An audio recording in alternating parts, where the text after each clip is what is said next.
All right, y'all. Welcome to another episode of Girl, Is That Legal? With your legal bestie, me, Attorney Simone. Thank you so much for joining the chat. Apologies for the delay. Let me know how it sounds. I am traveling. I'm on destination. So I'm here in DC, recording from DC. I'm here because it is the Congressional Black Caucus Week. So I am here to have some meetings, also to improve, uplift, and if I have the extra time to maybe find a husband. So far, so not good. Met other people's husbands, but I don't want one of those. I want one of my own. So yeah, that's what's going on so far. So how is the sound? Let me know. Yes, hit that like button. Hit that like button. Somebody said again. Yeah, I'm still looking for a husband. Yes. So I just want to make sure. Okay, I'm going to assume MD, let me know in the chat if there's any issues with the sound, but I'm assuming that we are good to go. We're going to go from there. So what we are going to talk about today, guys, is the new lawsuit between Dawn, who was previously with Diddy and making of the band, as well as the offshoot group that was Dirty Money. We're going to talk about that. And I'm going to give it to you from the holistic perspective. Now, I'm going to let you know what this channel is infotainment. If you want to be bored, if you want like a CNN recount of this long but lawsuit, which is 55 pages, I will be going through it in here. This is not for you. So if you want that, this is more like Nancy Grace meets Cardi B. That's who I am. But I have to give you this background, all right, on how my perspective, like where my perspective comes from. So specifically, I'm an attorney. I've been practicing for over a decade. And one of my first cases in the entertainment space was actually, I was the first civil attorney, myself and my legal team, to sue R. Kelly. Okay. I sued R. Kelly in New York under almost the exact same law that Dawn has brought this case here. In addition, I'm an attorney who has practiced both entertainment law, and I have my own practice. And I've also been a law professor. So this is infotainment. So we're going to get the tea and we're going to understand the tea. So feel free to drop your questions in the chat. So with the R. Kelly lawsuit, I represented a client who basically was suing R. Kelly because she was a teenager at the time. The two were intimate and he had given her an STD and it was a big deal. But I specifically selected filing that lawsuit in New York with the strategy of using New York's Gender-Based Motivated Crimes Act. That's the same act that's used here in this lawsuit. And the reason why is because it provides a lot more ways for you to win for your victim and a lot more ways to recover money, including this one actually allows for you to recover attorney's fees. So that's a big deal. So we're going to break that down. Somebody, Ibita said, I'm so shocked about all of this. Poor Dawn. My first thought is, girl, what took you so long? Now, Dawn, we knew and had heard all these stories about how poorly treated Dawn was, Aubrey O'Day, the other members of Danity Kane. So I actually, back when Cassie filed her lawsuit in November, I was like, where everybody else at? But as I break down this case, you're going to see part of why it appears that she took so long. I'm also going to directly address it. Now, before we hop into it, though, I want to share here. Here we go. All right. If you'd like to book a consultation with me, you can do so. You can go to my website, which is SimoneRedwine.com. You can order my ebook, which is called Background Checks 101, a beginner's guide to discovering who the heck you're actually dealing with. So I teach you how to do background checks, which I do on this channel. And then you can also click this up here, book/hire Attorney Simone. I currently still have some available spots. Consultations start at $150 for 30 minutes as of now. Check back a month later. It's going to be a different rate. But 30 minutes as of now. And I consult with people from across the nation with various legal matters where we get you from where you are to your ultimate legal goal. All right. Now, back to program. Now, the first thing was when I looked at this lawsuit, y'all, I'm going to give you some backstory. I said, first, I was so happy for Dawn. I was like, Dawn, I am so somebody said, are you going to get the lawsuit docs? Yes, y'all. That's what you come here for. Yeah, let me put it up big. Yes. Oh, yeah, we're going to go through this. So I'm going to give you my thoughts. And I'm going to do it as I am. We're going to also respond to some comments. But yeah, this is the place for receipts. See, I'll just go by reading articles that TMZ and put, no, we got some receipts. Hit that like button, y'all. Hit that like button.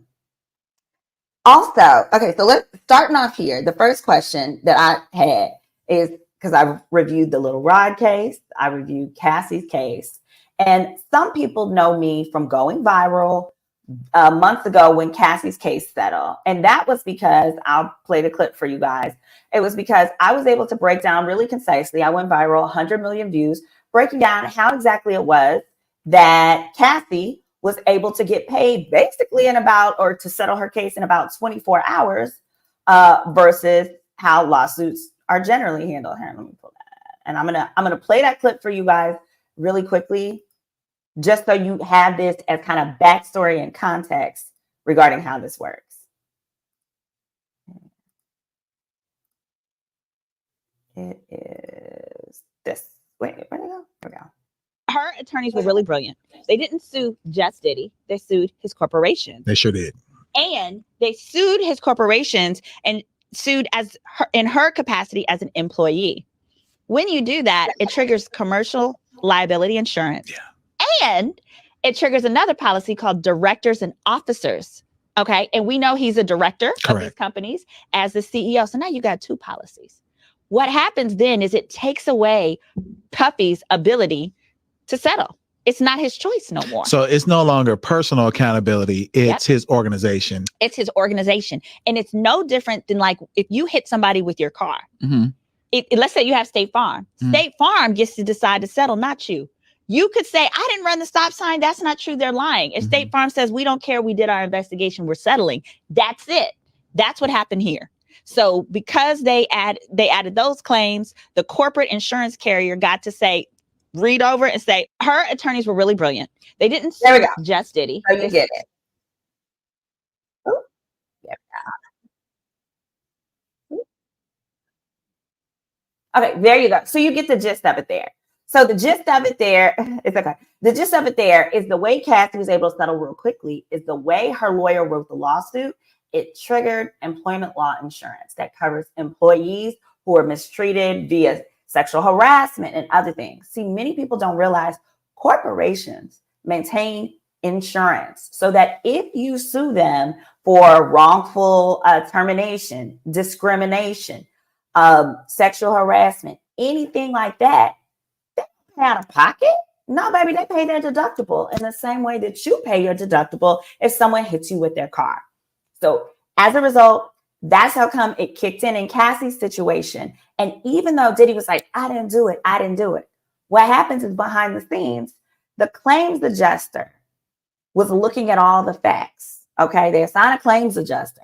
That claims adjuster looked at facts and said, oh, heck no. We're not taking this to a jury. A jury will give her hundreds of millions. And let's say this was a $30 million, $50 million policy. What they did was they said, hey, we're going to give you the full policy because we don't want to have to go to a jury. Take it or leave it. And she took it and the case was closed. Okay. Now I'll say this too. Something similar could happen in Don's case, but unfortunately, Don has a huge problem that Cassie's case didn't have that we're going to get into. Secondly, there were some bloggers out here who went to Google JD or whatever. There are just some people out there that went to Google JD and they say, oh, Cassie's wasn't paid from an insurance policy. That's not true because insurance doesn't cover deliberate acts or crimes. And a lot of what Diddy did was a crime. Listen, Mr. and Mrs. Google JD, first of all, be quiet, ask a lawyer, okay? Ask somebody who actually went to law school. I went to Ivy League law school, but there are people who didn't and still got more sense than that. How it works is this. You are right that people are right. Deliberate acts are not covered under insurance. But when there's a policy and there are some deliberate acts and there are non-deliberate acts, the non-deliberate acts still get covered. Specifically here, what you're going to see is, so it's just like if you were in a car accident, right? And someone hits you and then you get out and you're looking at it and the person that hits you gets road rage. And they get road rage and then they punch you in your face. Okay, They punch you in your face. Okay, you think State Farm is going to not have to cover it just because they punched you in your face? No.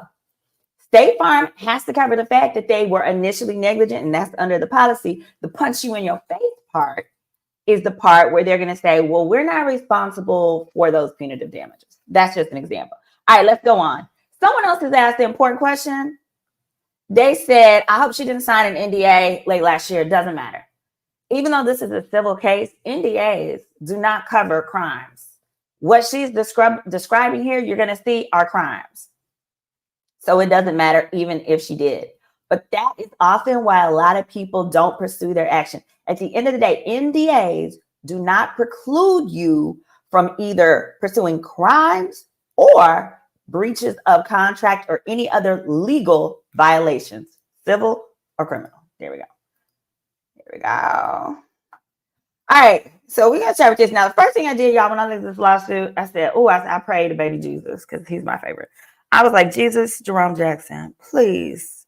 I really hope she has a good lawyer. Not no Gmail lawyer. Y'all know what I say. I say, if your lawyer got Gmail, you're probably going to jail. If your lawyer got AOL, you definitely not going to win. Okay. Y'all, let me show you her lawyer. We're not dealing with some of the lawyers from those other cases that are utterly ridiculous. Y'all, let me show you her lawyer. Oh, praise God. Let me show you her lawyer. Here we go. Ooh. Her lawyer is boom, Miss Lisa Bloom, y'all. Miss Lisa Bloom. If you're not familiar with Lisa Bloom's mother is Gloria Allred. Gloria Allred is known for all type of women's rights type of lawsuits. Okay, she does. She's just over the years she's fought for that. Also, baby, I was so happy when I saw Lisa Bloom. Hold on, I got my gavel. Well, I don't got a gavel. I got a hammer. That's my homegirl got. Boom, boom, boom. Order in the court, baby. Because Lisa Bloom, let me tell you about Lisa. Lisa Bloom is so good. So basically, Gloria Allred like passed the torch to her mama. Well, I have this homegirl. Okay, I'm not gonna give her name, which I call her Mary, like Mary Magdalene, the original hoe, from the Bible. And Maggie, okay, she used to do all kind of wild shit. Well, Maggie was actually sexually harassed by her boss. Okay, legitimately. Lisa Bloom took the case. And Maggie won. Maggie got about $9 million, okay? It was the highest sexual harassment verdict in the state of California. And Maggie was a hoe. I mean, she was a hoe for real. She did all kind of strange stuff to where, like, I was like, dang, if she had called me and been like, hey, I think my boss is sexually harassed me. I'm like, girl, did you show him your titties? Because she would do stuff like that. Did you show him your titties for a raise? And she may have, I don't know what she did, but all I know, I'm just saying, even with all of those factors against Lisa Bloom, she was able to take the case and get my homegirl, get Maggie, the highest verdict in the state of California at that point. So I'm just saying, daughter of the Most High said, I'm off the chain. Ma'am, that's why I gave you the disclaimer at the beginning that this is going to be like Nancy Grace meets Cardi B / with a tinge of Whitley Gilbert. Okay, that's what we got. All right, here we go with the lawsuit. Now I'm going to put it on the screen. I'm going to put it up bigger, and I'm going to read from it, but I'm also going to, someone said, did she lose the Black China? And this is super important. This is a really important question. Did she lose the Black China in any case? With Black China, the answer is not. She did not represent Black China in the lawsuit against Kardashians. No, she did not. In the Nene case, I don't know that she represented Nene against Netflix, but also I want to be clear, Nene has not Netflix, but Nene against Bravo. Nene has not lost that lawsuit. Where that lawsuit is at is that Nene's employment contract with Bravo requires Nene to first arbitrate. So the reason we haven't heard anything is because they are arbitrating. And as of now, it was only dismissed from the court it was pending in because they had to arbitrate it. And then if they don't like the arbitration or something happens there, after that, if they need to, they can file it in court. All right, here we go. All right, so that is, what about Tiara Marie? Oh, let me tell you. Okay, Lisa Bloom, Tiara Marie. Here's the thing. Tiara Marie went rogue. What happened was she was representing Tiara. Tiara was specifically told not to do something. I can't remember whether it was don't go live and talk about it or whatever it was. And here's the thing. When we take your cases on contingency, we are fronting all of these costs for years. So when we ask you politely, don't go telling all your business on the internet. Don't do things that are going to make this case more difficult to win. And you go and you do that goofy stuff, then we drop your case. So with Tierra, Lisa Bloom dropped her case for some reason. I'm not specific and I'm not going to assume, but she dropped it for some reason. And then that is why, and then after she was dropped, 50 Cent's lawyers filed a motion, which Tierra did not respond to on her own. So it wasn't Lisa's fault. Lisa was out the case. Yes, Lisa Bloom is Gloria Allred's mom. Okay, here we go. I'm gonna put this up a bit bigger. All right, now the first thing you want to know with this case that I found very interesting when I put it up big is look at all these people she done sued, y'all. And I'm gonna tell you why. She sued Diddy, Harvey Pierre, Remote Productions, New Remote Productions, the Nordlinger Group, blah, blah, blah. Okay. Here's why. The majority of these people that she sued are to trigger the employment insurance policy I told you about. Remember, employment insurance means guaranteed money. If you can basically guaranteed money, if you can prove your facts, because they do not want to have to present all that to the jury. Every single employer that she mentions in here is a separate policy. Boom, boom, boom.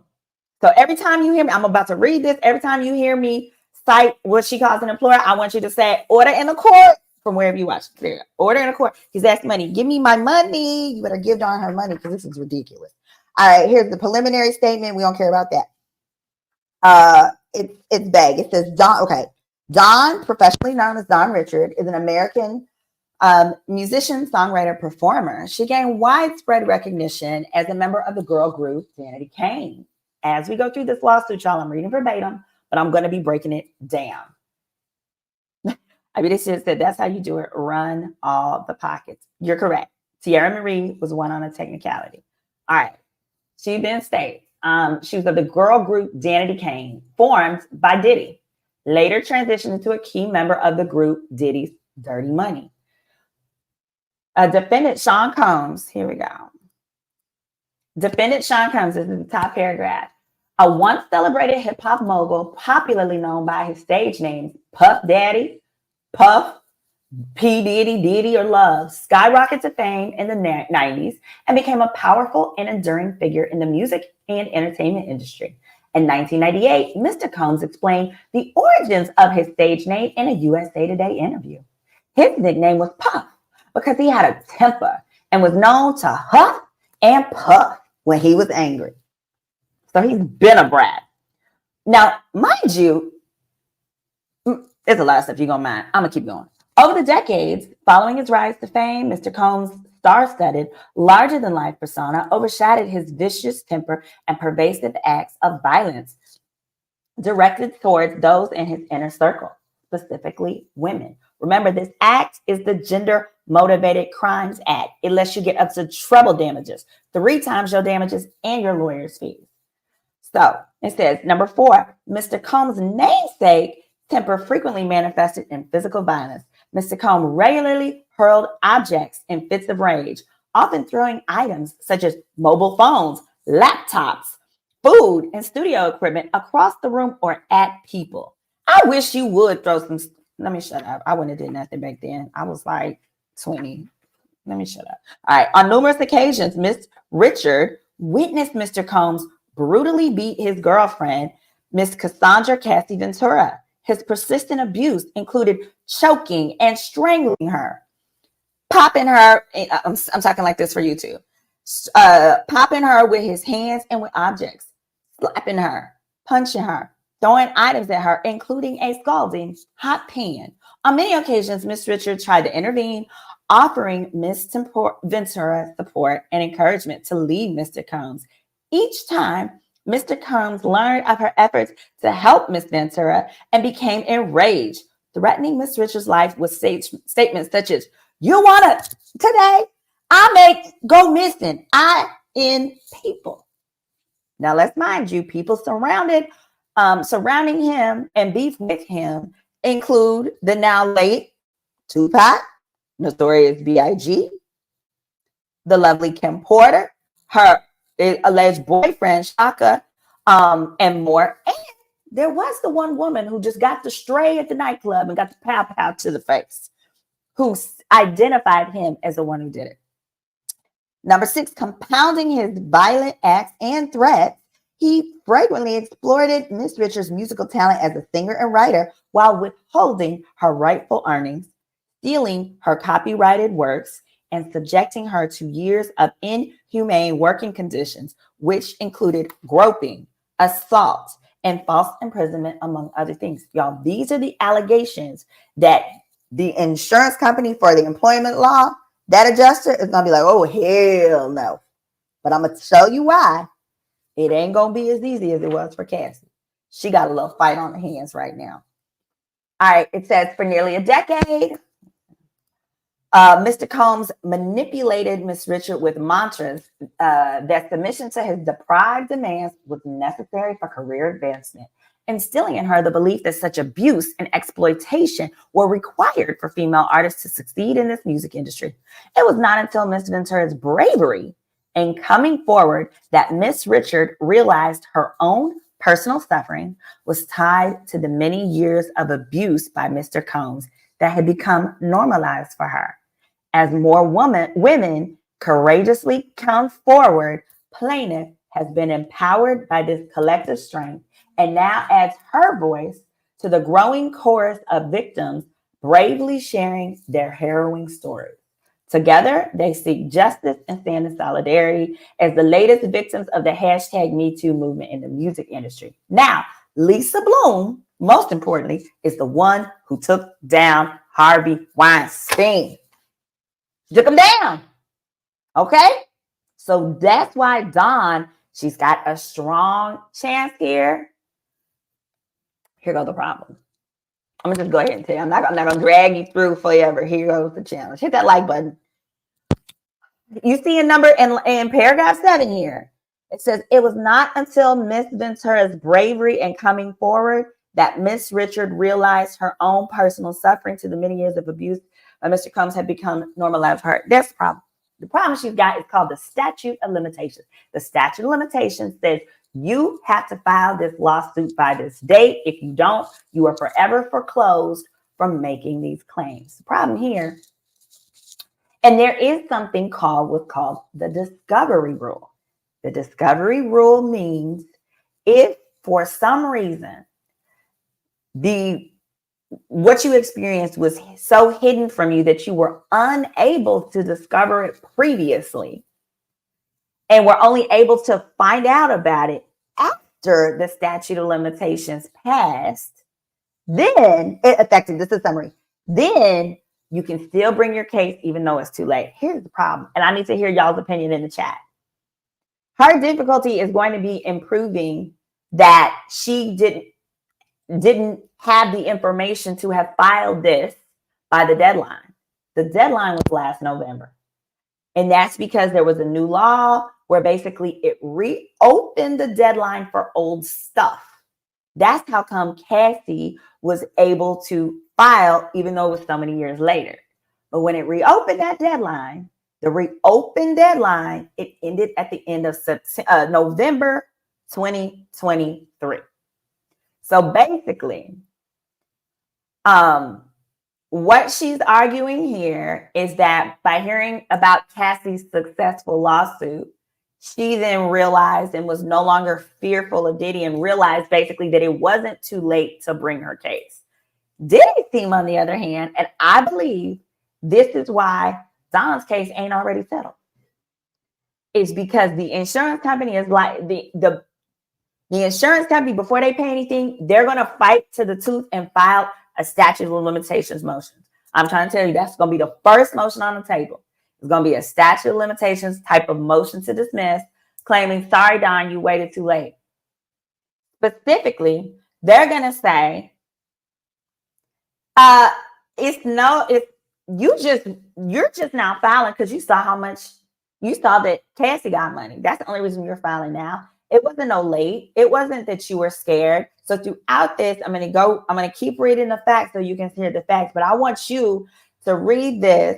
Oh, we only got 600. We got more than 600 viewing, but only 200 likes. Let's get this likes up. I want to hear from you. Do you think she should have been filed this earlier or not? There's still hope, though, because one thing that they're arguing is S trafficking. And under those laws, they're arguing trafficking of an employee, those things.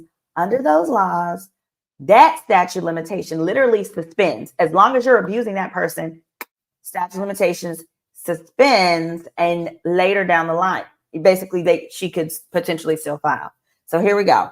Under parties, here's a part. I'm going to kind of skip through this because the gist is this. Remember, every time the word employer is used, that's another insurance policy. So I'm going to kind of skip through that. DC Undeniable says, I feel she's wrong for admitting she witnessed what happened to Cassie, so she should have filed later. Her career she should have filed earlier. My thought is she probably had no idea what kind of lawyer to even talk to. She was probably still hoping to one day get her money. But what you'll see throughout this is she's claiming that she was terrified, and that's what took her so long to file. Here we go. So, and throughout this, if you listen to these facts before, I'm gonna give facts and assessment as we go.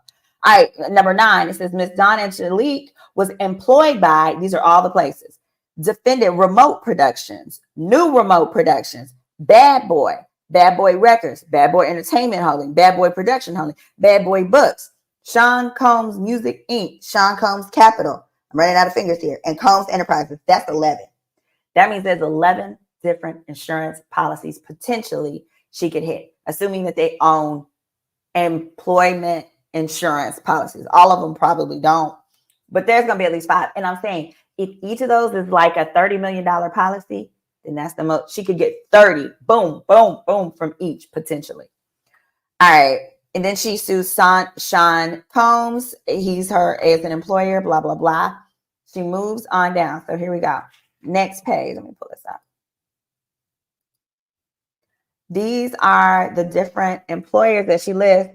But then also she lists number 13. She lists the Norlinger Group, which is a finance firm. She's going to consider them an accomplice. Under the law, any accomplices in this, they're in big trouble too and can get 3 times damages from them too. So they're an accomplice. Let me keep skipping up. Skipping. She lists UNG. I'm going to put it on the screen so y'all can see those. She's got all of these. Now, then look at 25. 25. It says Defendant Janice Combs Publishing is a music publishing administrator in New York corporation who at all relevant times held or holds the publishing rights of Miss Richard pursuant to her employment agreement. How Miss Janice get put in this? Now, mind you, Miss Janice is his mama that he slapped one time. According to his own former security person, he got mad at his mama one day and slapped her. Okay, so y'all done put Miss Janice and her platinum wig in this. Miss Janice said she don't want to be bothered. She said, how I get into this? So we'll see what that happens. No, it's not Miss Janice personally. It is her. Yes, that's the mama. Yes, that's the mama. So these are so basically, I just want to confirm these are the people. Now let's go to the juice. Come on. We're getting to the tea. Wait, we get to the allegations. What number is that? 11. Oh, here we go. Y'all, I'm kind of blind. Here we go. Factual allegations. All right, this is where the tea is. Yeah, and it is rumored that he's transferred a lot of things into his mother's name and to his daughter's names. Now, for these purposes, the thing about this lawsuit is this. Now that there are criminal charges, and trust me, I'm speaking from the perspective as the first civil attorney to sue R. Kelly. The problem with criminal charges coming, okay, and they are coming. I know this because I have personally been contacted by people who have been subpoenaed by the grand jury. And the grand jury is meeting, has met, etc. With these criminal, and what that means is the grand jury means they are putting evidence in front of a grand jury, asking them to charge Diddy criminally right now, today. They are asking the grand jury, but what happens is you present all of the witnesses, all of the evidence, and then they get to vote on what charges they believe there is sufficient evidence to pursue. The problem is when that happens, literally, it pauses all the civil cases. This is what sucks. It pauses the civil cases such that unless there's insurance involved, those people like Lil Rod ain't gonna get no money no time soon. It doesn't mean he's not entitled to it, but it means you get a stay once the criminal case starts. That's because since you don't have to testify in a criminal case, legally, you're not required to testify in a criminal case. They say, hey, Your Honor, I don't want to be forced to do stuff in the civil case because first, let's see how the criminal case is going to go. And then I can be forced to testify basically in the civil case, depending on how it works. So that's why. So long story short, whether it's Don or anybody else, it's going to be a while for anybody to see their money unless insurance is involved, because the insurance company can always, literally, they can find out about what's going on in the criminal case, find out about that proof and be like, oh, hell no, we out of here. Let me give you your money. Give you your money. Give me my money and be done. So here go the facts. Paragraph 32, in and around 2004, Miss Richard was selected to participate in season 3 of MTV's Making the Band. The show centered around the formation and development of a new musical group under the mentorship of Mr. Combs. The contestants would compete and be chosen by Mr. Combs to form a band, which would go on to create albums and perform. For aspiring artists like Miss Richard, Making the Band represented a concrete path to a career in the entertainment industry. She appeared in season 3 and 4, which first aired in 2005, and season 5 of Making the Band. It says, out of thousands of contestants, Miss Richard, along with approximately 12 other women, were selected to participate in season 3. 5 women, including Miss Richard, were ultimately chosen to be in the group Danity Kane, which was named by Miss Richard. Oh, yes, I said revenge. No, I updated. It's not revenge, it's justice. Well, it's justice can be your revenge. I would say don't punch somebody in the face. Go in the court and get your coin. Because revenge it implies, I adjusted it because revenge implies she wasn't entitled to it. But no, this is justice should be your revenge when you're a victim, I believe. All right, so number 35, prior to and including the first Danity Kane album, Making the Band was filmed entirely at Daddy's house recording. The Making the Band content that focused on Danity Kane's work on his second album, Welcome to the Dollhouse, was filmed at Daddy's house and at Mr. Combs' Miami residence. Other Making the Band episodes also included LA. On information and belief, Making the Band camera crews filmed 24 hours a day, gathering months worth of footage to condense into a mere hours of entertainment for viewers. Danity Kane released its self-titled album in August 2006 and its second album in 2008. Danity Kane's, check this out, y'all. Danity Kane's first album sold over 400,000 copies. Damages to Miss Richards for her unpaid salaries are estimated $1 million. You mean tell me, oh, baby, oh, I would have been going in that corporate office. I would have been throwing some pens and pencils all over that floor. They owe her $1 million. I mean, I can't beat anybody up because I can't fight well. But, baby, it would be some pens and pencils all over the place. Oh, my gosh, my friend's house. I hope I didn't break anything. Secondly, it says Danity Kane's second album, Welcome to the Dollhouse, sold over 2 million copies. Damages to Miss Richard for unpaid salaries and wages were $500,000 for that one. And let's not forget touring. Damages on unpaid wages for touring on over 100 dates for Miss Richard were estimated at $1.8 million. I believe that because touring is how they really make their money. All right.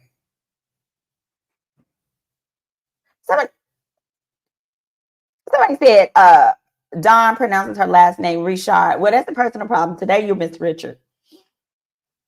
You could be Regine all you want, but today you Regina. All right, number 39. Mr. Combs fired bandmate Aubrey O'Day and Juanita D. Woods from Danity Kane on live television at the height of his fame in 2008, which resulted in Danity Kane being disbanded in 2009. Let me tell you, if this works for Don, those two are next. As far as I believe, they will be filing their lawsuits too. Oh my goodness, they'll be filing their too, as they should. I encourage you, ladies, as you should.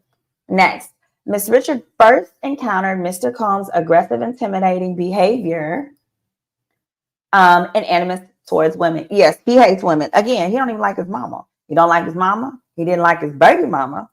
He don't like no women. He might like his daughters. I hope that he likes her. We're going to assume that he does. Number 40, during the auditions and on the set of Making the Band, Mr. Combs projected an aura of superiority, wealth, and power. Mr. Combs regularly wore sunglasses and avoided looking the female contestants in the eye, contributing to an atmosphere of uncertainty and intimidation. Angela said, I remember that he let them go because he could not abuse them. Yep. All right. During auditions, he spoke to female contestants in a hostile, condescending manner, making disparaging, gender-based remarks such as calling them fat, ugly, B's, and H's. Miss Richard felt threatened and intimidated by Mr. Combs' blatant disdain for the young women like herself who were excited for the opportunity to be on the show. Once the band was made, Mr. Combs' contempt for women was readily apparent as he continued to display aggressive and hostile behavior towards Miss Richard and her all-female Danity Kane bandmates. Mr. Combs regularly referred to the 5 women as B's and H's and denigrated their physical appearance. By way of example, Mr. Combs stated that Miss Richard was too skinny and needed to, quote, do something about her face. I know you're not talking. I know you're not talking. Looking like a peanut M&M by the head. Looking like you got pulled up by some forceps. I know you're not talking. That mean no good and well. Order in the court. That's my gavel today because I don't have no gavel. I know you're not talking. If he didn't have that money, he wouldn't have the women that he had, period. 43, on occasion, in or around 05, during the first season of Making the Band, Miss Richard observed Mr. Combs' ex-partner and the mother of three of his children, Kim Porter, leaving Mr. Combs' recording studio in tears with facial injuries, including a lacerated lip. Realizing that Mr. Combs was capable of committing violent acts against women caused Miss Richard to feel deep apprehension and fear that Mr. Combs could one day physically harm her. Miss Richard was present when Mr. Combs was introduced to Cassie for the first time in around 06. The moment Mr. Combs first saw Ventura, his demeanor noticeably shifted. Mr. Combs positioned himself directly in front of Miss Ventura's seat, invading her personal space and fixated on her with an intense, unyielding stare, isolating her from other people in the room, including Miss Ventura's then boyfriend, music producer, Ryan Leslie. See, I heard that. I heard that. Poor little Ryan. Ryan is very talented. And it is also rumored that out of jealousy, Diddy did his best to stifle Ryan Leslie's production career out of spite for the fact that he previously dated Cassie. And there was no evidence that, Cassie cheated on Diddy with Ryan. If anything, he stole Cassie, from Ryan. But Ryan went to Harvard, by the way.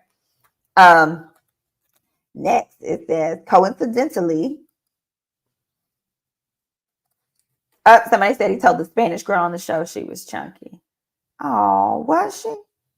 Hey, ain't nothing wrong with a little BMI love. You can be whatever BMI makes you happy. Number 45, coincidentally, this first meeting between Combs and Miss Ventura was the first time that Miss Richard was in Mr. Combs' presence without a camera filming. Observing Mr. Combs behave in such an intimidating, predatory manner the first time that they were off camera made Miss Richard feel deeply apprehensive and afraid of him. Subsequently, Miss Richard ended her relationship with Mr. Leslie and began dating Mr. Combs, who would become violent and abusive towards her. Next, Danity Kane. As harassment and inhumane treatment and denial of basic needs by Mr. Combs. Isn't Ryan Leslie almost 10 years older than Cassie? No, he's not that much older. He just looks older. Bless his heart. He been through a lot. Now, Diddy didn't put him through a lot. He might need to drink a little more water. Bless his heart. 47, for the majority of Miss Richards' tenure as a member of Danity Kane and Dirty Money, Mr. Combs required her to remain at his various residences and studios in New York, LA, Florida for activities like recording, rehearsing, dressing, preparing costumes, and exercising. Throughout the productions of Making the Band 3 and 4, Mr. Combs deprived Miss Richard and her Danity Kane bandmates of basic needs such as adequate food and sleep. When Miss Richard or her Danity Kane bandmates requested meals or rest, Mr. Combs refused and chastised them with derogatory comments like, "You bees don't want this," or "Y'all ain't hungry enough." Do you know how hungry I would be if I haven't eaten in 24 hours? I'm very hungry, Mr. Diddy. I'm very hungry, Puffy. And saying things like, "I'm paying you bees to work. Slave labor. Give us free. Give us free." I know that's what they were thinking. This demeaning behavior gradually undermined Miss Richards' confidence and contributed significantly to her growing feelings of insecurity and fear of reprisal from Mr. Combs. Upon information and belief, Mr. Combs would regularly be awake for prolonged periods of time because he was hot on drugs. We believe that. You can look at him in certain pictures and see. During these periods, Mr. Combs demanded continuous access to Miss Richard and her Danity Kane bandmates, often forcing them to record and rehearse for stretches of 36 to 48 hours without breaks. Yo, that is a clear employment law violation. So that's why this employment law, like her naming these people as her employers, is critical. Again, the issue she's going to have is the doggone statute of limitations. Baby, this would have been a slam dunk. We would have never heard about this lawsuit if she had filed this within the clear statute of limitations. We wouldn't have heard about it because it would have been settled before it was filed. Okay. Forced to choose between eating and sleeping, Miss Richard lost a significant amount of weight, weighing approximately 100 pounds. At 5'4", oh my God, that's like me. I was 100 pounds. Oh, baby, I look like, I look like I had been through some things. I look like I was from a third world country. I used to be 100 pounds when I was in the 12th grade. Oh, bless her heart. Whew, that alone would have made my daddy come scoop me right on up. He would have beat up Diddy and he would have been back on Crime Stoppers. I'll tell you that story on Storytime another day, now that the statute of limitations has passed. Miss Richard began to normalize these extreme conditions and perceive them as standard requirements for her participation in Danity Kane, y'all. Number 50, Mr. Combs regularly sent his associates to wake Miss Richard and her Danity Kane bandmates in the overnight hours so he could watch them rehearse. The regularity of those disturbances led Miss Richard to adapt by sleeping in a sitting position, fully dressed with makeup on, heightening her anxiety. Oh my God. That's like, what's his name? I Love New York. When she sat on that bed like this, with them, where are my sunglasses at? I want my sunglasses at. Like this. She was sitting on the bed like this. I feel like that's how Dawn used to have to sleep. Okay, I'm going to keep reading. We're going to keep going.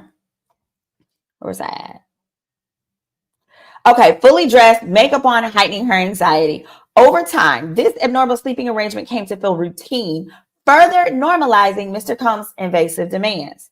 In addition to exhausting rehearsals, Mr. Combs required Miss Richard and her bandmates to participate in intense workouts with a personal trainer. On one occasion, while running on the beach, Miss Richard became so dehydrated that she threw up.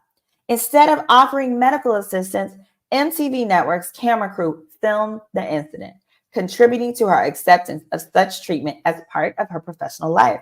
It makes me wonder why MTV wasn't sued, but I'm gonna assume that it was because they didn't think they could tie MTV in with the statute of limitations and the other issues. Thank you so much, Kim, saying you like it. Moderators, I don't know if you're able to, but if you're able to star any questions, you are welcome to do that. I don't know if you could do that from your sides, just so that as I go back to do questions, give us free. All right, next. Okay, 52. The unrelenting and rigorous schedule of rehearsals, performance, and near constant filming that Mr. Combs imposed caused Miss Richard to experience extreme weight loss, dehydration, fatigue, painful rashes from the microphone pack she was required to wear on her back. These conditions intensified her feelings of powerlessness as she increasingly viewed them as part of her professional reality and feared the consequences of any resistance. Let me tell you guys, this case will not go to a jury if they can win a motion for summary judgment. If they win that motion for summary judgment, pow, pow, boom, this case is over. Dawn, you ain't gonna have to work no more if you don't want to, baby. You could do whatever you want. Whatever you want. All right, next. In a further assertion of power and dominance, Mr. Combs insisted on holding meetings while dressed only in his underwear. Now that's sexual harassment if I've ever seen. If my boss told me I had to come to work and look at his balls, oh baby, Mr. Redwine would be, it would be some pens and pencils flying in humans. That man would be flying across the room. I wonder what her daddy thought of this. I'm not sure if he's alive or anything, but in the underwear. This is what's triggering that employment law policy. Remember, there's some direct stuff that he did, but the direct stuff, while that may be excluded, you making me show up to work and look at you in your balls and your drawers. Oh no. No. Something has been violated there, and it's the law, the sexual harassment law. On one occasion in 2008, at his Miami residence, Mr. Combs emailed Miss Richard, directing her to meet him in the living room. When she arrived, he was wearing only his undies.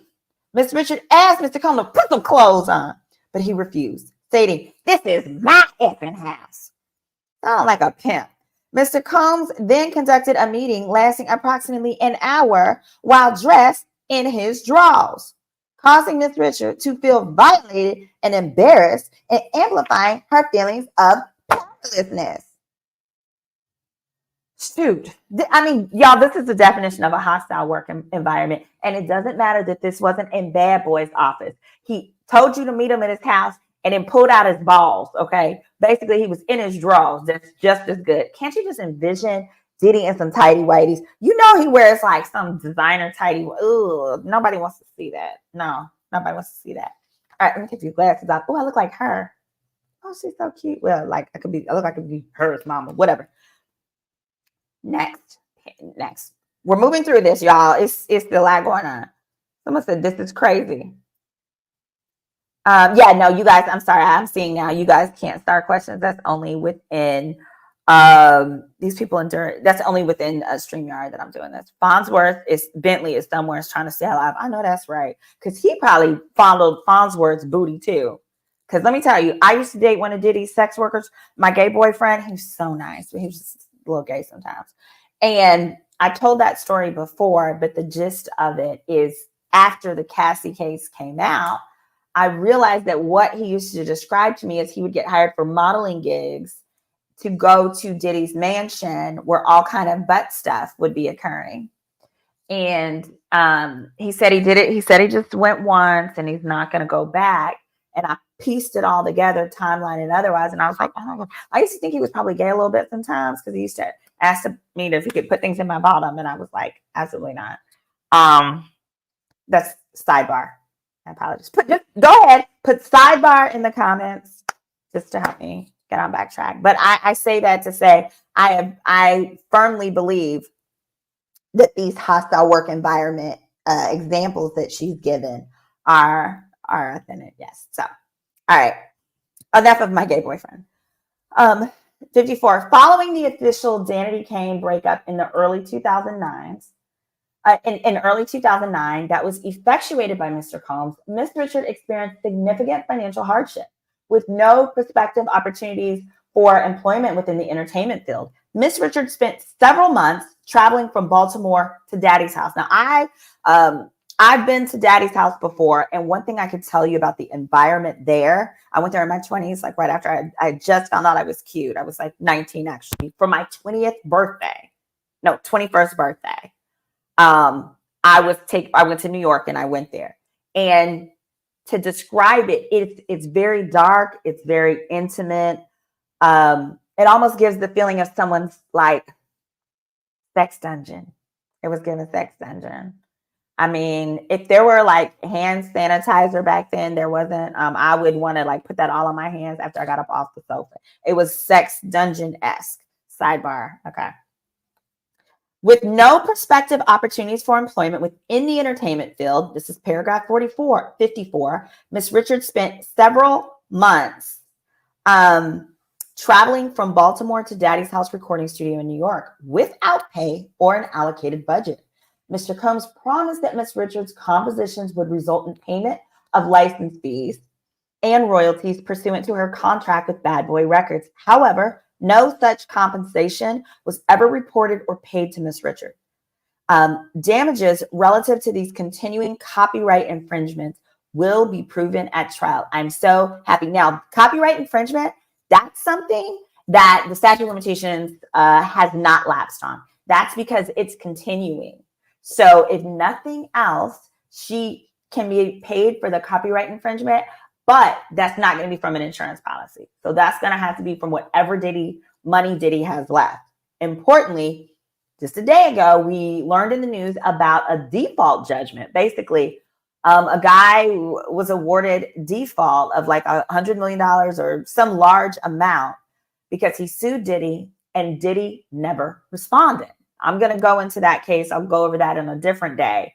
But the gist of what it's looking like is that Diddy he's selling a home, he's selling off assets, he's bleeding, he's losing money. And therefore, that's less money that's going to be available for these victims to try and get justice. So we're going to keep tabs on that too. But copyright infringement money, he'll be able to put up because of how it's taken from streaming and different things. 55, it says Diddy, dirty money.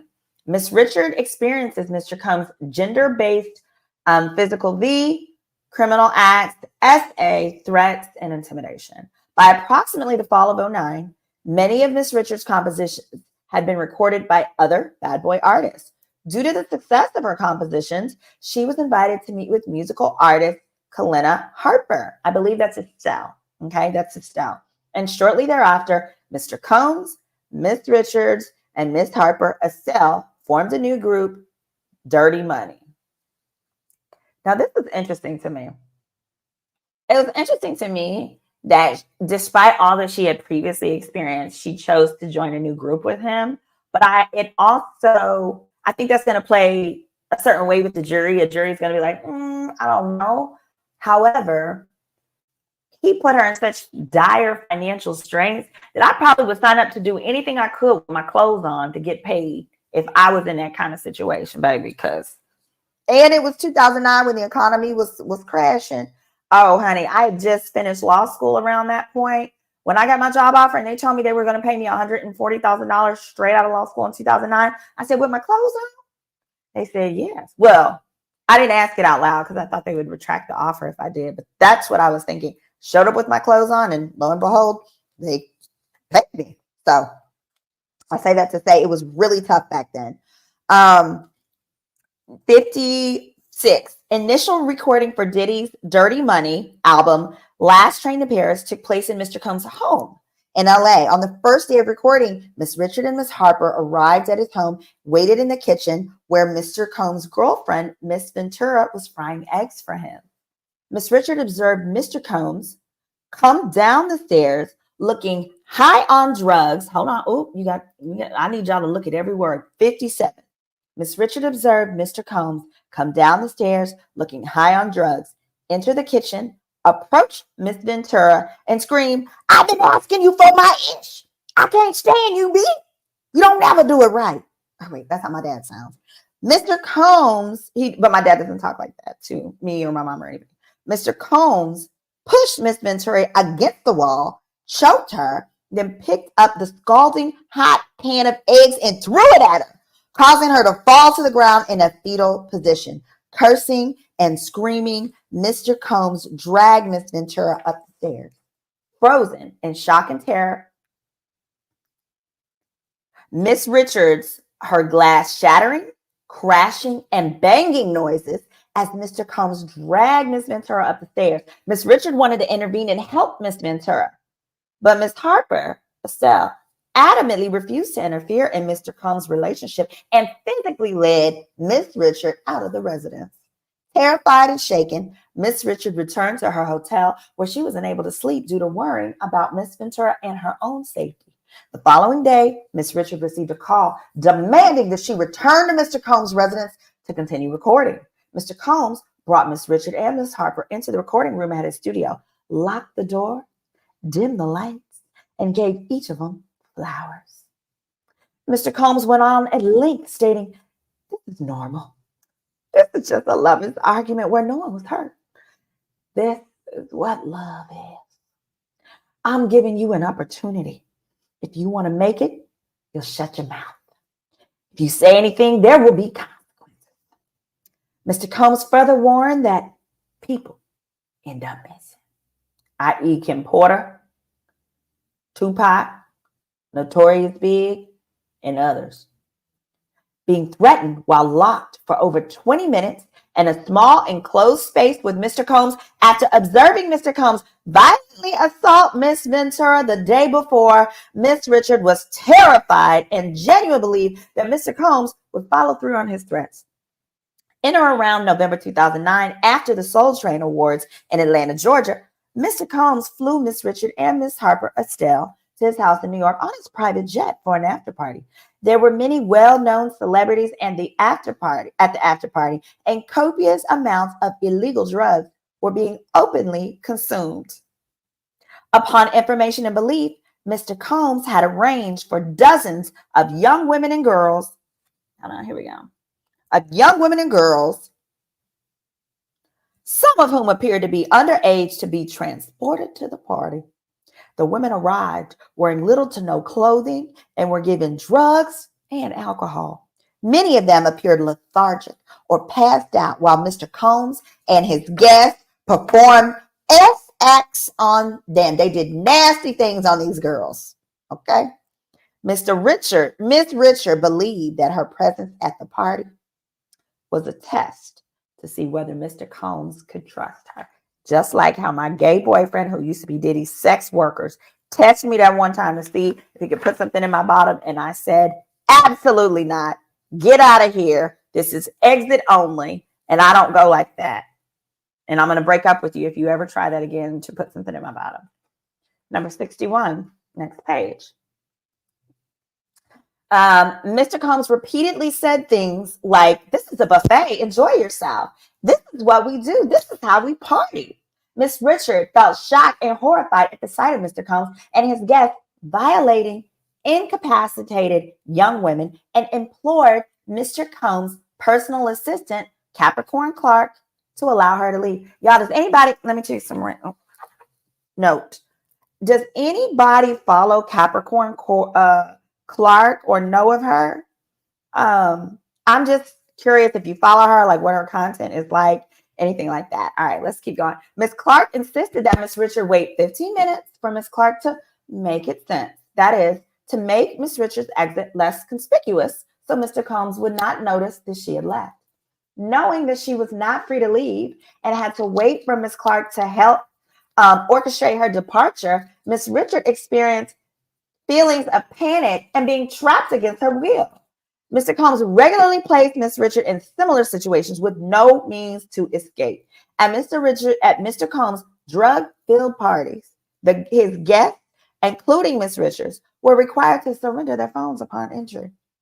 Mr. Combs kept the doors locked and guarded by security personnel, making it impossible for Miss Richard to leave without alerting Mr. Combs that she had done so.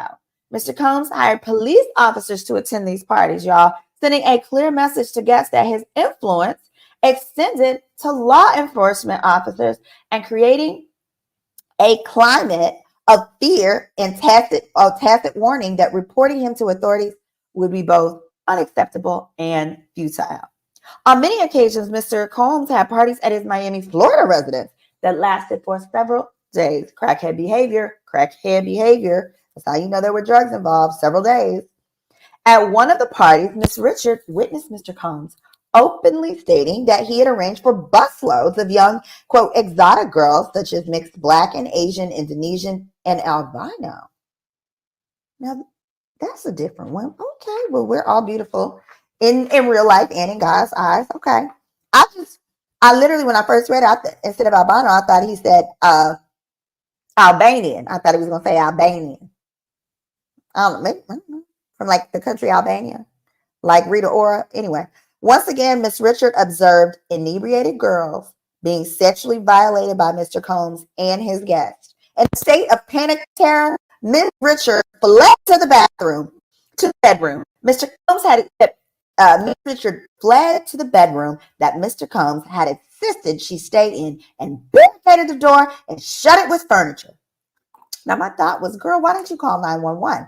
Then I remembered he had taken their phones. Let me tell you something. Just because you have cops there don't mean you can't call 911. One time when I was in rehab, they were not giving the one crazy girl her medications. She was acting a whole fool, and it was Christmas. And I was worried that they would take our sugar, okay? Because when they would want to punish us, they would take it. We couldn't have cookies. I really wanted Christmas cookies, so I called 911. I took the phone.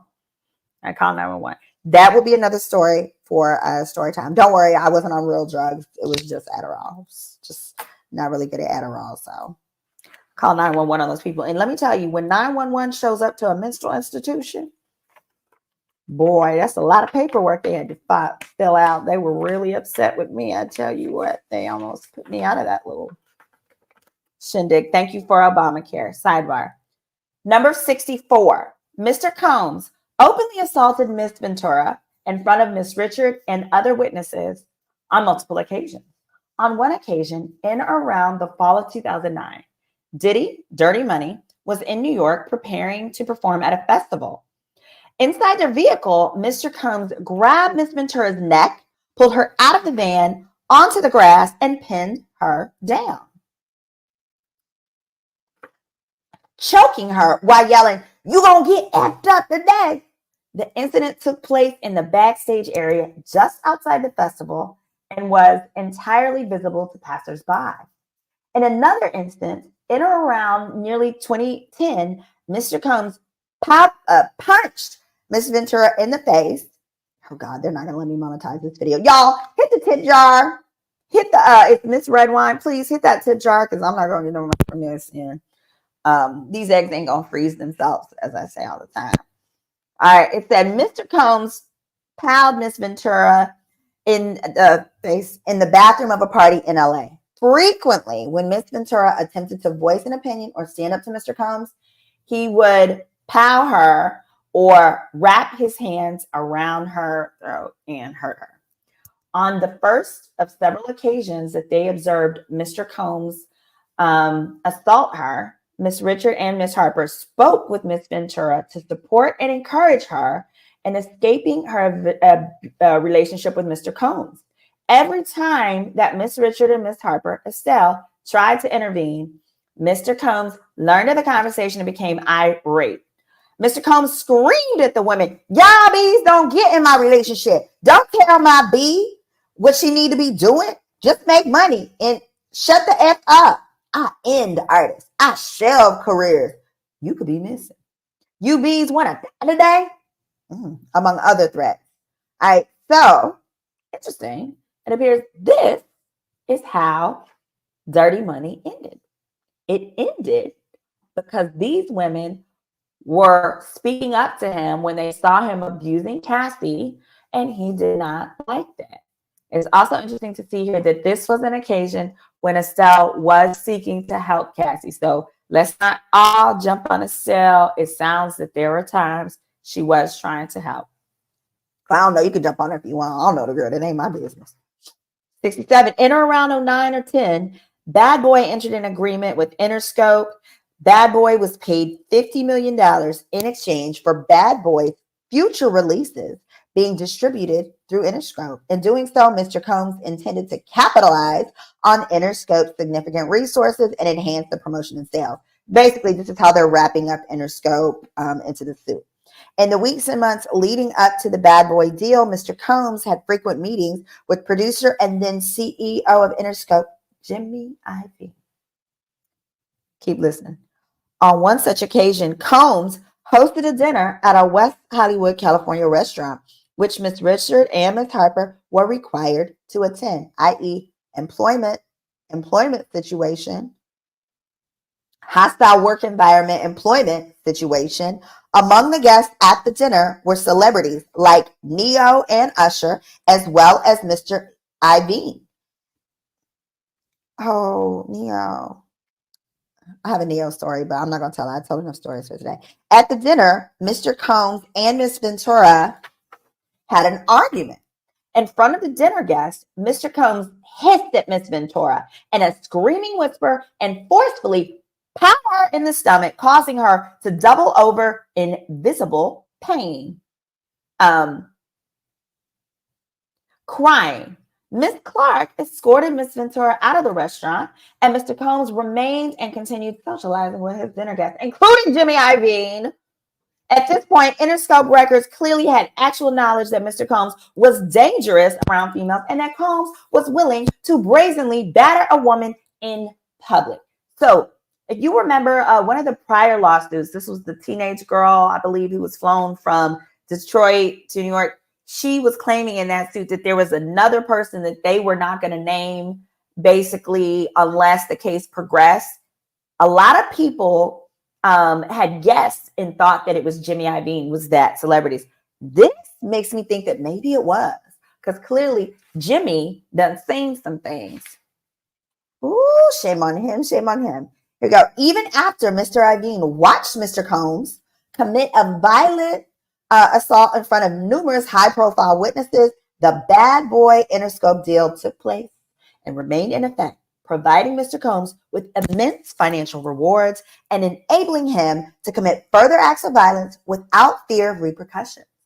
Watching Mr. Combs openly assault Miss Ventura in front of Mr. Iovine and various celebrities, and observing that other powerful music industry reps were complicit in his behavior, amplified Miss Richards' fear that Mr. Combs could one day harm her and that his actions would be accepted and normalized by everyone surrounding him. As part of the agreement between Bad Boy and Interscope, Interscope heavily promoted the Last Train to Paris album. Mr. Iovine had presented Mr. Combs with a demo of Coming Home for him to produce, a song that would become a multi-platinum hit. Mr. Iovine was encouraging Mr. Combs to develop a new sound for the album, into which Interscope was investing up many significant resources. Miss Richard, Miss Harper, and Miss Ventura all provided vocal performances for this project. Released in November 2010, the album Last Train to Paris became their most successful project, providing vast financial rewards to both Interscope and the other. Now, Diddy Dirty Money. In and around the fall of 2009, here we go. We almost there, y'all. No, Estelle. Now, how did I get in this? For sure. Oh, thank you, Indy, for the super chat. Thank you for the super sticker. I truly appreciate that. Oh, as well, I missed this one. We love getting the facts over here. Thank you. Food that starts with the letter Q. I appreciate that. And again, here we go. Wait a minute. As we continue, I want to share with you, don't forget, you can book a consultation with me at SimoneRedwine.com. 30-minute consultations are just $149 for now, and hour consultations are like $300. But you can do that, and you can also get my book, Background Checks 101, The Beginner's Guide to Finding Out Who the Heck You're Actually Dealing With. All right, now, let's get back to this little criminal of ours. Diddy's not ours. He's not ours. He's definitely not my friend. Here we are. All right. Here. In and around the fall of 2009, Diddy Dirty Money began recording the song Love Comes Down. Upon information and belief, Mr. Combs continued to use drugs that caused him to remain awake for prolonged periods of time. Crackhead, okay? Diddy was a crackhead. It was just cocaine. When he was awake, he would demand that Miss Richard and Miss Harper record in the studio, where they would spend 3 to 4 consecutive days recording without a break to eat or sleep. Girl, y'all should have called 911. Mr. Combs required that Miss Richard and Miss Harper remain at his home continuously, denying the opportunity to return to their hotel rooms even for breaks. The degree of control Mr. Combs exercised over Miss Richards' daily life and basic needs exacerbated the significant power imbalance and threatening atmosphere that Miss Richards' compliance with that ensured her compliance with his demands. All right. Mr. Combs regularly left the studio and required Miss Richard and Miss Harper to stay and write verses to songs. Occasionally, Miss Richard tried to leave to get something to eat or go to a hotel. Whenever Miss Richard tried to leave, Mr. Combs would call and demand, "Where the F are you? And we got to make an album. Oh, we got an album to make." Mr. Combs frequently made threats, especially if they asked for food or rest, stating, "You're a bee. And I don't want to see your face. And I'll make ends go missing. And I make things go away." You know, I dated this drug dealer in Dubai. I can't say that. All right. I dated this guy in Dubai. I'm not really sure what he did, but I remember he got into it with my ho-hum girl that I told the prior story about. And I remember him saying, he was like, "If she mess with me again, I'll make her get lost in the desert because I make hoes go missing." So he used to say the same thing. So I believe it because he was an international criminal. Sidebar. Each time Miss Richard returned to the studio immediately, believing that Mr. Combs was capable of following through with his threats. Oh, God. You guys, now I'm worried that they're not going to let me in Dubai. I told that story. I really love Dubai. All right, it's number 73. Mr. Combs criticized Miss Richard for being too skinny. Well, hell, she was skinny because you wouldn't let her eat. You wouldn't feed her. Wouldn't give her 3 hots and a cot. You just barely gave her a cot. She didn't even get the hots. Yet he denied her request for food and demanded that she drink only peanut butter shakes. Oh my God, that sounds like slavery. Mr. Combs had full meals prepared by a chef and ate in front of Miss Richard and Miss Harper, never offering them food. Miss Richard and Miss Harper begged for food and rest breaks. But Mr. Combs refused, making statements such as "absolutely effing not," and "this is what it takes to be great." Mr. Combs' responses underscored the threat he posed and heightened Miss Richard's concerns for her safety and well-being as Miss Richard continued to work nonstop, transitioning between the studio, rehearsals, workouts, and back to the studio. She became severely dehydrated and experienced chronic stomach cramping from being undernourished and excessively thin. On the numerous occasions that she told Mr. Combs that he was not feeling well, he called her lazy and dismissed her health concerns, instilling in her further apprehension of communicating her needs. In or around the summer of 2010, Miss Richard experienced abdominal pain, swollen glands, and a fever. She was hospitalized and diagnosed with arthralgia, joint pain due to overuse, sprains, tendinitis, and infection. Ooh, Dr. Oz, where are you? Anemia and a low white blood cell count. Miss Richards presented Mr. Combs with her medical records, specifying she needed to emphasize eating well, being adequately hydrated, and getting adequate rest. But Mr. Combs ordered her to report to the studio the next day for another multi-day recording session. Mr. Combs' blatant disregard for her health and well-being cemented Miss Richards' fear of his authority and control over her career and her health. Now, this makes me think of the story about Cassie. He demanded that Cassie get boob implants. She gets them. Of course, they're engorged and swollen. He looks at them. He decides they're too big. He doesn't like him, calls up the doctor and demands that the doctor remove them. Baby girl was in excruciating pain. You can't have a double surgery like that with all that scar tissue. Boy, I wish that malpractice could have been filed against that doctor. I'm sure the statute of limitations now is too far gone. 77, we're almost there. Shoot. Miss Richard continued to witness Mr. Combs' abuse towards Miss Ventura. Miss Ventura often wore sunglasses and makeup in an attempt to hide visible injuries. These incidents further solidified Miss Richard's fear of Mr. Combs, as they were constant reminders of the physical dangers she potentially could and eventually would face. Feel free to hit that Cash App, Miss Redwine, y'all. You know, tip the jury. Put something in the tip jar. Mr. Combs often exhibited uncontrollable anger during recording sessions, throwing objects like albums, laptops, and food against the wall or at individuals. Mr. Combs frequently flew into frenzied, unpredictable rages. Miss Richard feared making any misstep that could direct his anger to her. However, her fears went beyond her immediate physical safety because she had witnessed Mr. Combs' violent nature, a side of Mr. Combs that the world had not yet seen. She feared that falling out with Mr. Combs' good graces or worse, standing up to him or speaking out could result in serious harm to her. Miss Richards frequently thought about Mr. Combs' threat about making people, quote, go missing, and feared taking action that could label her as a target. Despite Mr. Combs' violent threats and misogyny, Dirty Money experienced significant sales, selling 2 million copies of one single, 500,000 of another in the U.S., and 5 million single copies in Australia. Well, yeah, it's no wonder why Iggy Azalea went over there and is doing just fine. They got different taste. All right, Miss Richards' unpaid wages and royalties are estimated at $1.2 million. Miss Richards' unpaid touring wages are estimated at over $350,000 for touring dates within the U.S. Ciroc, Diddy beats and non-payment. Okay, in or around, here we go. There we go.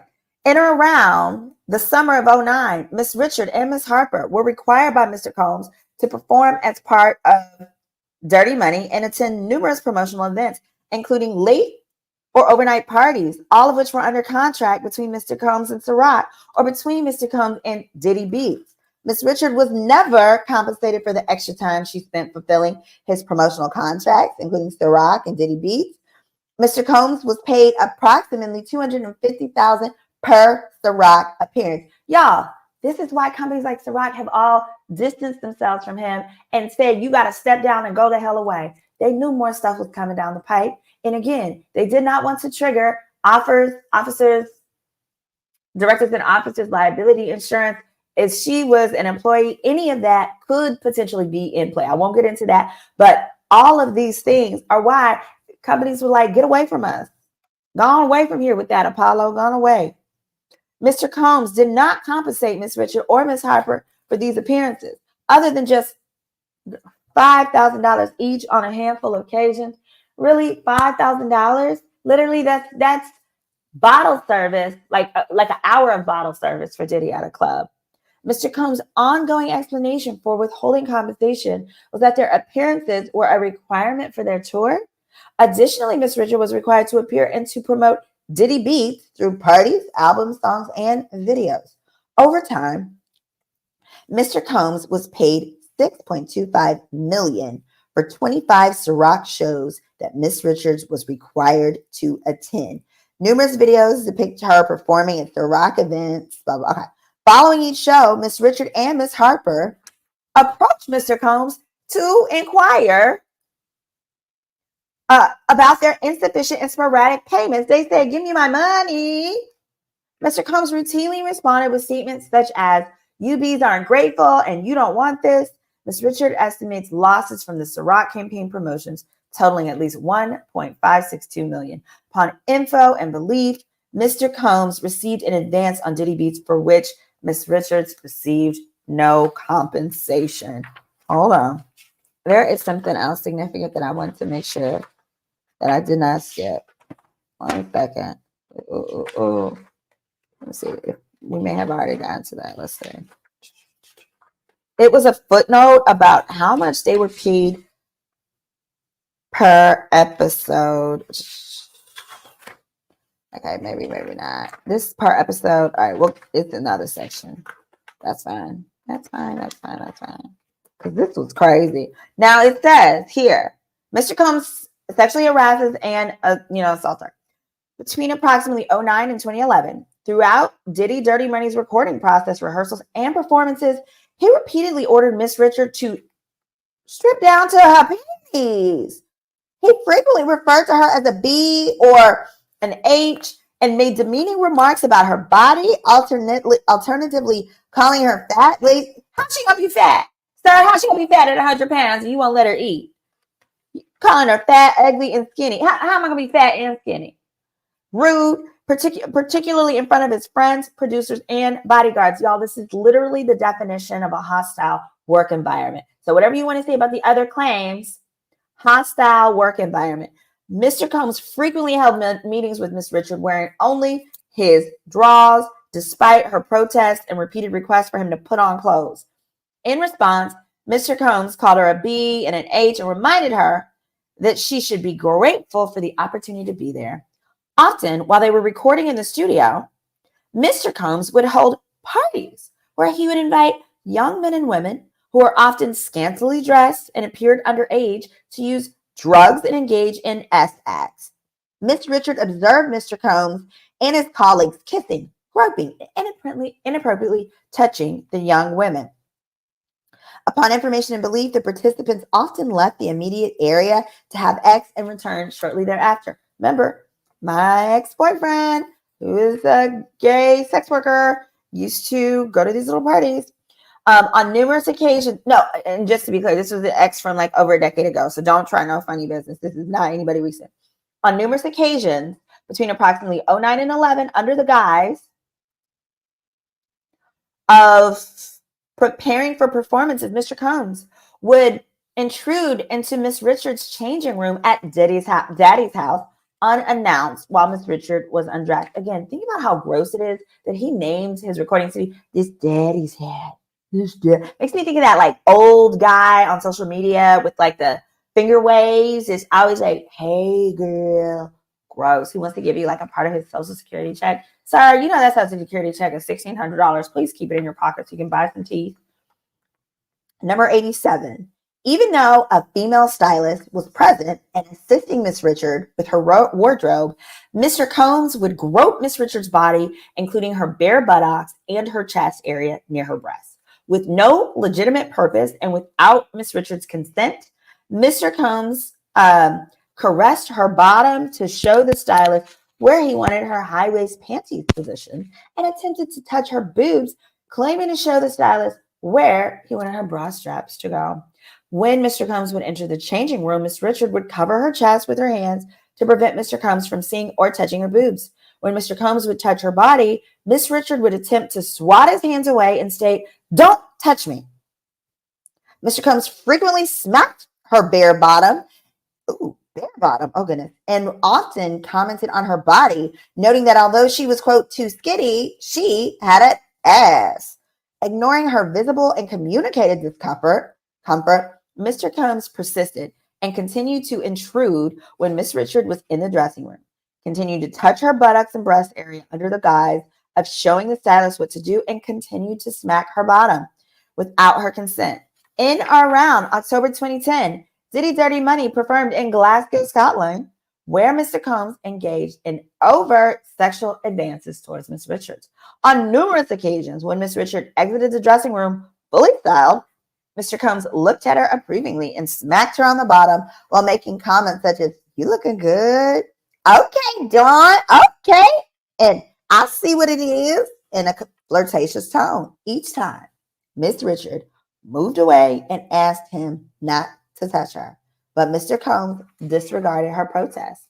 On their last night in Glasgow, Miss Richard witnessed Mr. Combs and several other males gang-banging a female assistant at the hotel pool. Y'all, I hadn't gotten this far on it. Oh.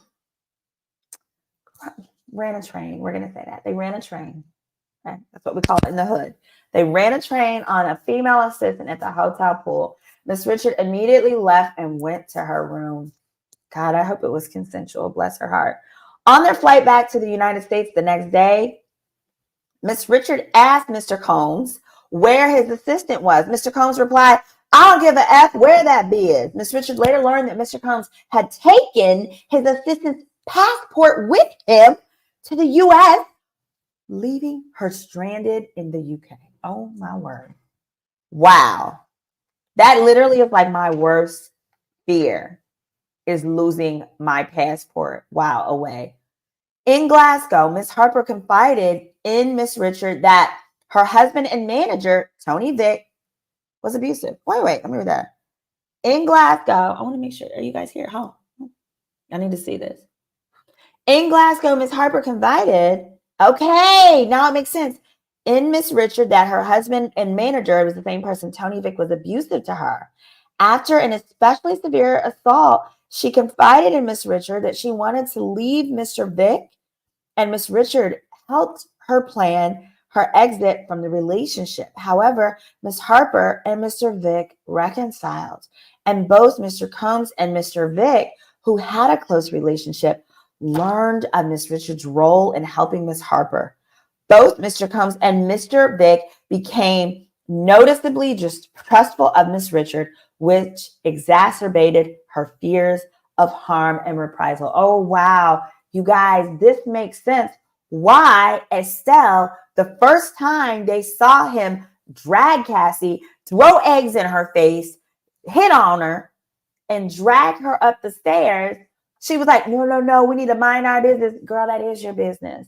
Any other woman being assaulted in your face is your business, because, baby, you're next. But now we see, as an abuse victim herself, that may have been why she was like, no. Because she was probably thinking, if I don't get this gig, if I mess up this initial meeting, I'm going to go home to my husband and get my own pow. Good Lord. Paragraph 95. When Mr. Combs would require his, I wonder if the cell is still with Mr. Big, y'all. We have to see what I want to know what he looked like. Let me see what he looked like. I wonder if he looked like Ike Turner. Come on, we need to see real quick. Tony, Dick, and Estelle. Come on, let me see what he looked like. Secrets from a prison cell. What? There's too many Tony Vicks. Tony Vick, and what does she call herself? Harper, whatever her name is.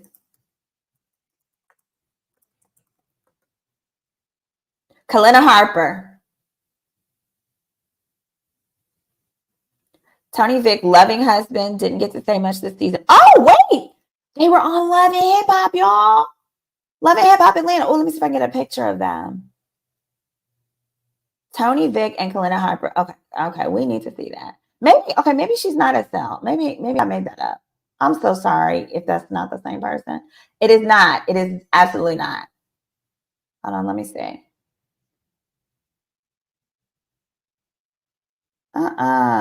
What? No. Wait, here go the kids. I see a picture of her and her kids. This is the photo of her and her kids, but ain't no man in there, so maybe they're not together anymore. That was January 5th. Oh, here go more. See what it look like. I'm sorry. Yeah, this is not, I don't think this is the style. Totally wrong. I need to see what this man looked like. I'm so glad she got free from him. Because I know that man probably looked like Ike Turner. All right, we'll deal with what he looks like later. We're gonna go back to the facts. Oh, you can't see it. I just want to show you. This was her page. Okay, I was totally wrong. It was not Estelle at all. Kalina is Kalina. My apologies. This was a photo. Here we go of Kalina Harper. It was here. Oh. This looks like her and her family. Kalina. But because apparently they had been on Love and Hip Hop.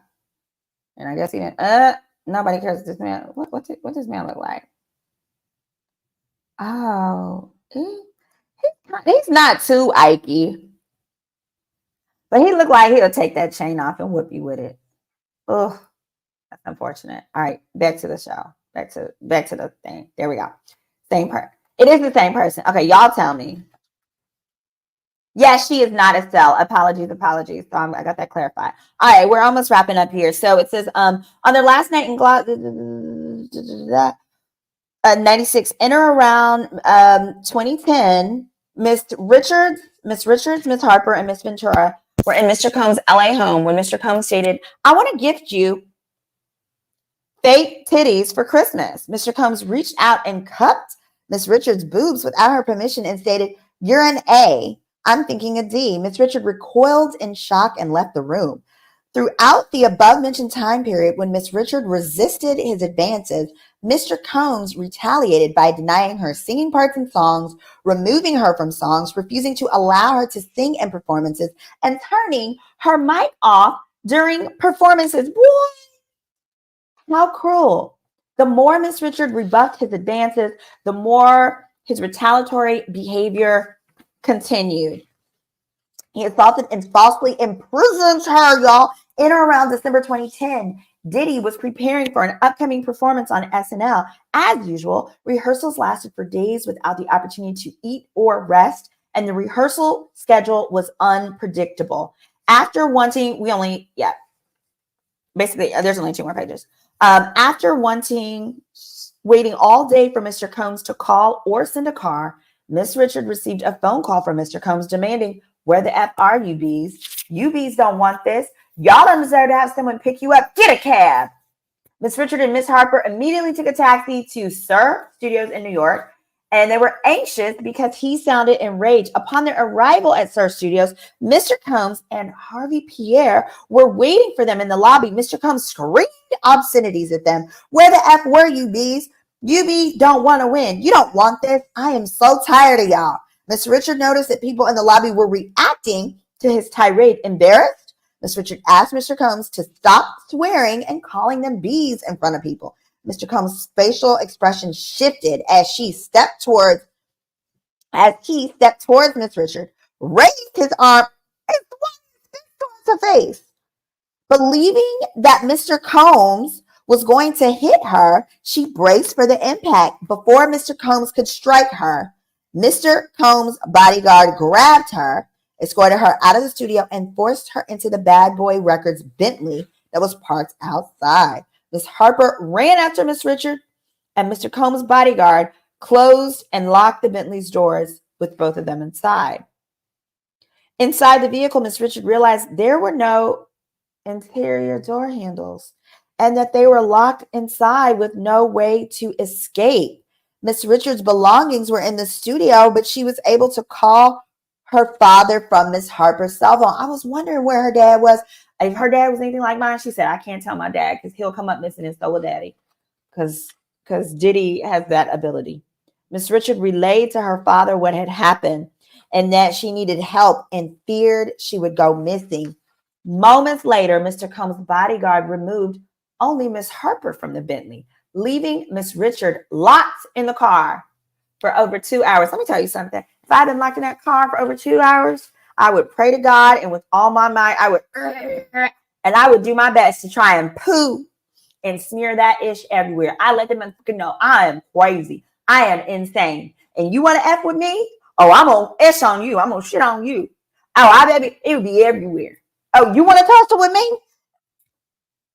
Boom. It would be, talk about shit starting. Keep me in that car. It's going to be dookie everywhere. You can't outdo doo-doo. Try to overdo me. Miss Richard. Okay, 102. Here we go. We're almost done. Miss Richard screamed loudly as she could, but nobody responded. Let me tell you something. You shit on somebody's property one time, they will never, ever think you are sane. He will know how crazy I am capable of. Girl. Ooh. Miss Richard screamed as loudly as she could, but no one responded. It was late in the evening in the wintertime. The windows were heavily tinted, and the interior of the car was dark, except for faint interior lights. Miss Richard's belongings and winter coat were in the studio, while the ignition was off and there was no heat. Mr. Combs' prior threats and violence were running through her mind. Miss Richard felt sheer panic, terror, and feelings of claustrophobia at being locked in a small, dark, enclosed space with no way to communicate or call for help. Baby, call 911. Where is that cell phone? Was it Miss Thing's cell phone? Was it Kalena's cell phone? She said she used Miss Harper's cell phone. Oh, man. I hope your daddy called 911. My daddy would call 911 and he would come up there with his little weapon and stuff. He said, with Mr. Combs' prior threats and violence running through her mind, she felt sheer panic, terror, and feelings of claustrophobia. Being locked in a small, dark, enclosed place with no way to communicate or call for help. She began to feel cold and feared for her life, not knowing when or if she would be released.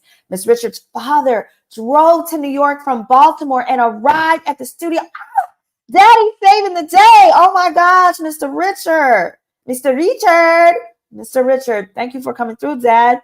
2 hours later, only after her father arrived and demanded to see her, did Mr. Pierre order Mr. Combs' bodyguard to release Miss Richards from the vehicle. Mr. Pierre ushered Mr. Richards' father between several rooms at Star Studios, where he waited for approximately 2 hours before being able to confront Mr. Combs. Baby, oh no. Once Miss Richards' father expressed that he intended to contact police, he ain't no OG. He ain't no OG.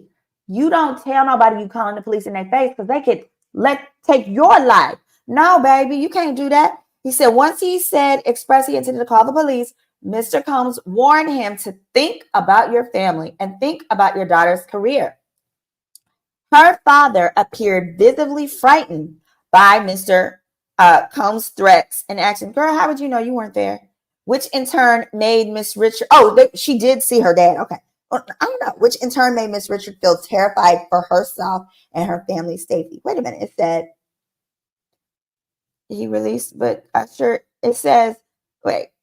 Mr. Pierre ordered Mr. Combs' bodyguard to release Miss Richard from the vehicle. Mr. Pierre ushered Miss Richards' father between several rooms where he waited for 2 hours before being able to confront Mr. Combs. Okay. So they were together. He was waiting to confront. Oh, yeah, no, Daddy, you're not no OG. Let me tell you something. My daddy was on Crime Stoppers one time. Okay. This is long enough. I'll say Crime Stoppers story for another day. 104. The next night, Diddy Dirty Money performed on SNL. Mr. Combs subsequently called Miss Richard, complimented her performance, and concluded with a threat. You don't call your dad unless you're in the hospital. Child. All right, unjust enrichment. Basically, this part we just gonna skip through. As a member of Danity Kane, Miss Richard has performed over 15 songs and holds credits for more than 3. Defendants have failed to account or pay her as agreed for her compositions and her performances and breached their contracts, infringed her copyrights. As a member of Dirty Money, Miss Richard has performances recorded on over 9 songs. Defendants have failed to account or pay her as agreed for her compositions and performances. In 2020, here we go. In 2020, Mr. Combs selected Miss Richard for a reboot of Making the Band, and Miss Richard spent hours preparing to be a judge on the new show. However, COVID-19 pandemic halted those plans, and Miss Richard was never compensated in any way. On or about July 2021, this is important, Mr. Combs and Bad Boy directed Janus Publishing Inc. to assign its rights of her songs that were held from her tenure with the defendants to Sony. The assignment signed by Miss Richard, this is probably wrong, on October of 22nd of 2024, it's probably supposed to be 23. Purport to credit through a semi-annual accounting Miss Richards' royalty account for her compensations from between 80 to 90% of the share. However, no statements were provided, payments made, no reversions were ever recorded with the performing rights organizations or other royalty organizations. Defendants have failed to pay her. Here's another issue she's going to face, y'all, and we're about to summarize this up. She's going to face the issue of, wait a minute, so let's assuming that the proper date here is October 22nd, 2023. They may argue, Diddy's team and the insurance company's attorneys that they hire on behalf of Diddy are going to argue, well, you should have filed this back in 2023.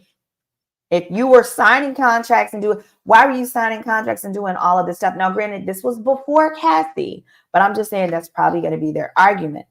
And then 109, during the summer of 2023, hold on. Yep. Here we go. I swear to God, it's last page. During the summer of 2023, Mr. Combs' new record company, Love Records, tendered a contract for negotiation to Miss Richards for the song entitled Deliver Me, embodied on the album. It sold well prior to his legal troubles in November of 23. Continuing to the present, Miss Richards sought to establish her rightful percentage as a 21% composer on Deliver Me. Mr. Combs personally called Miss Richard and left a voicemail complaining about her fair requests. Upon info and belief, Mr. Combs directed his attorneys to avoid confirming the composition percentages on the song, and in fact, listing composers who played no part in composing the song. That happens a lot in the industry. As a result, the contract was never signed by either Miss Richards or Love Records. Nevertheless, Miss Richards obtained a copyright registration certificate on a timely basis and said the said registration lists the author's claimants as agreed when the song was created. Basically, she's saying we don't have a contract, but he performed the component of registering. And so court used this as proof of the oral agreement. That registration is filed separately in the court and supports her claim of copyright infringement.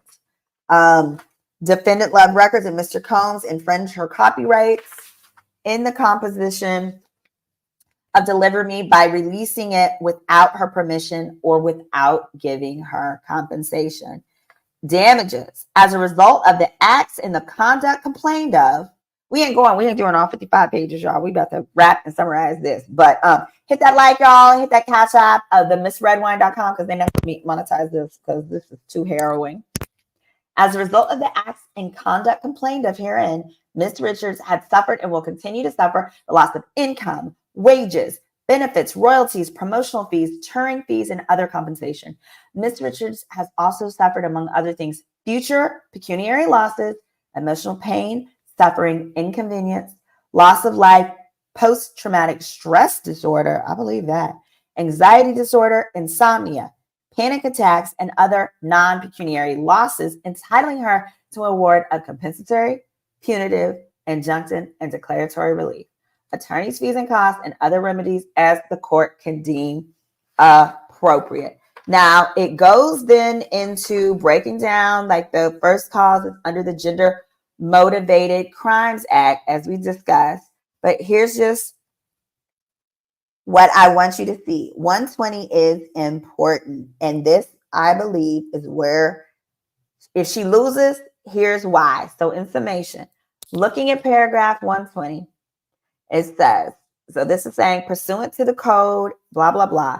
This cause of action is timely because it is commenced within 3 years of the date plaintiff discovered the injuries resulting from defendant's acts, which plaintiff did not discover and could not have reasonably discovered until November 2023, when Ms. Ventura filed a lawsuit against defendant.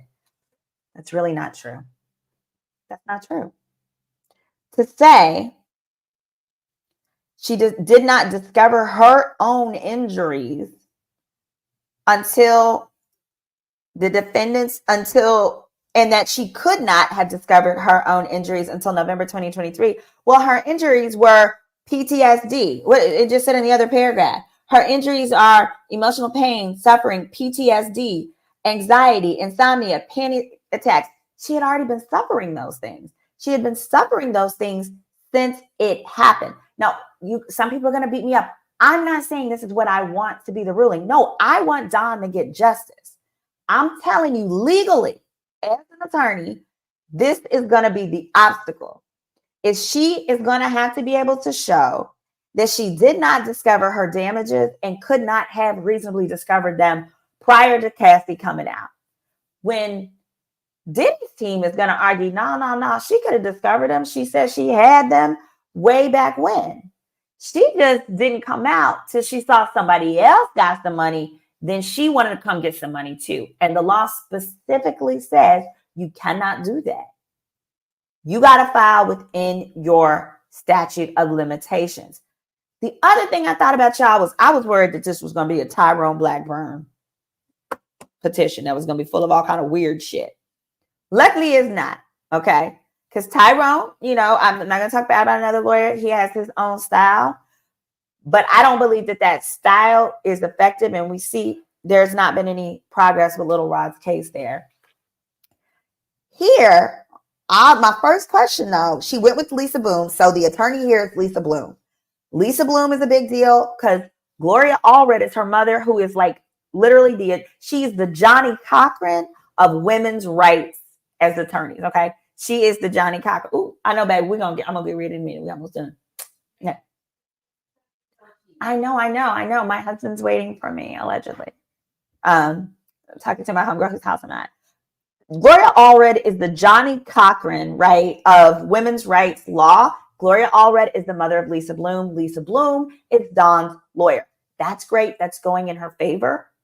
But my first question is always, when I saw that she had not used Wierd, which was the same law firm that Cassie had used, and I believe Cassie and one other entity have used that same law firm. You always go to the firm that you know collected, not no firm that has a pending suit. You want to go, if you can, you always go first to the firm that you already know cash the fucking check, because that firm knows exactly what to say to the insurance adjuster and everything else to get you your money.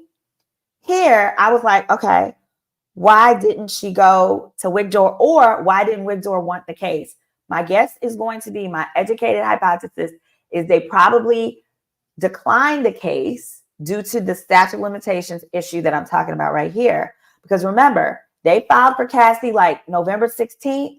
That statute expired right around November 28th. So so I'm saying it from this perspective. If Dawn doesn't win, it doesn't mean her claims aren't valid. It likely means Diddy might be able to get off on a technicality. Somebody says also because the first law firm generally also has the most facts. Simone, we don't need to make the case for the evil people. Sometimes you got to play stupid to be evil people at their own game. Well, isn't that the truth? I agree there. What about the employee earnings? Doesn't she still have a right to those, or is that one year? Great question.